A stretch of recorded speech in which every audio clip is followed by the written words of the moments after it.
You're watching tellmewhy.tv.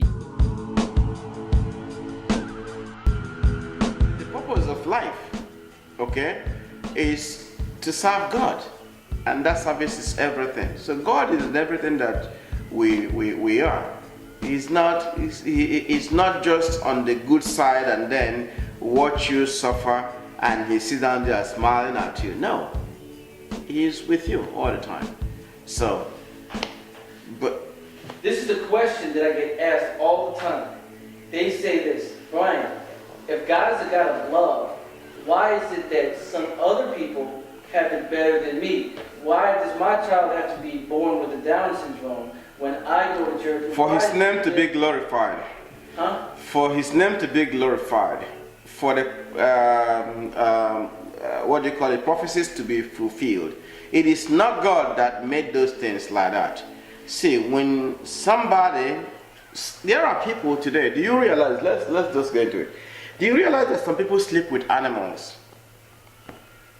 Yep. There are people, human beings, that sleep with donkeys and cows and all those things. So there are some people, when they are pregnant, they drink alcohol, they drink liquor.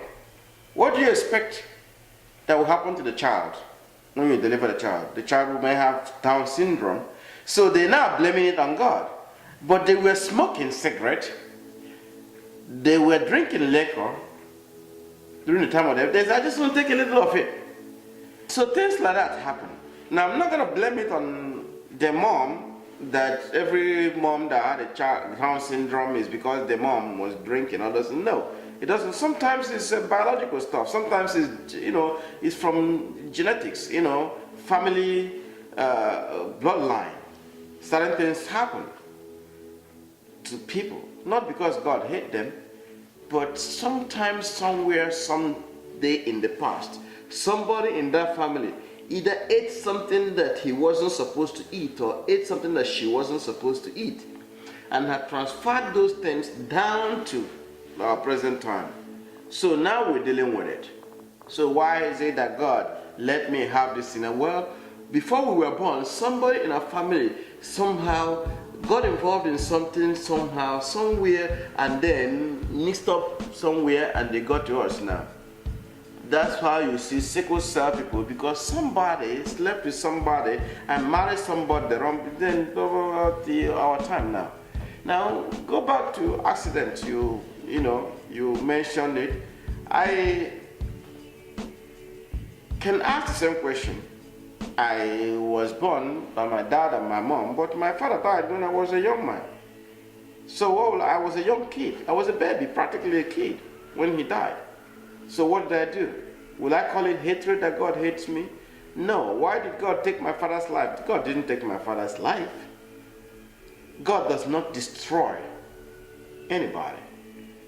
The devil kills. The devil is the enemy. Where God allowed this thing to happen, maybe God did not allow it to happen. Because even in the book of Job, he warned Job, the devil, said that do not touch his life. My servant Job. You can tempt him, try him, but don't touch his life. God is not in the business of taking lives.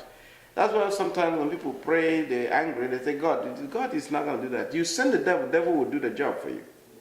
But God is not going to kill any person because of you. So, what happens is that things do happen, accidents do happen because people die. That accident may not be caused by the person. So God didn't take that life. It could be a drunk person that Satan was pushing that killed the other person. So God did not do that.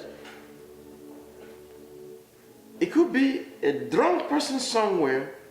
And then also we have destinies. We have every single soul born of man and woman have a day that he is destined to die. After all, Jesus died at the age of 32. So he didn't live 33, right? Yeah. So he didn't live that long. So we have a day that we will die.